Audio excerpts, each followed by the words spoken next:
Mən Ağdaş rayon Ləki kəndinin şəhidi Azər Ürəliyevin atasıyam. Bizim Enullah qardaşla gəlmişəm. Bizim balalarımız bir yerdə döyüşüb, bir yerdə şəhid olublar. Məkanları cənnət olsun.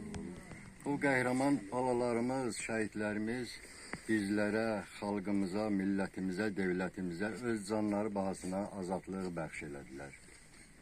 Ruhları şad olsun.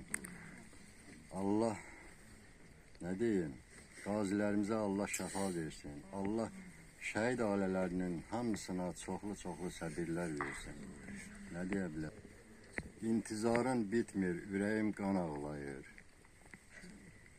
Məzar daşına baxıram, yaramı dağlayır. Anan, bacın qara bağlayır. Sənsiz ötür günlərim, gözlərimin həsrəti hardasan? Məqamları uzaq olsun bütün şəhidlərin.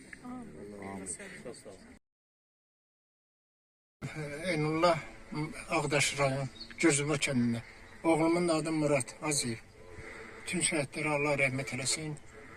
Hamısına bir yerdə. Qazilərimizə Allah kömək olsun. Sağ olun. Bizim qəhrəman balalarımız bizlərə azadlığı bəxş elədi.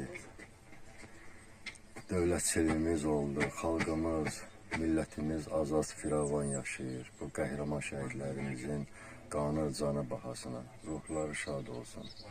Sizin komandanıza da təşəkkür edirəm ki, bu şəhid ailələrinin ziyarətinə gələndə bu toplantıları çəkirsiniz, işıqlandırırsınız.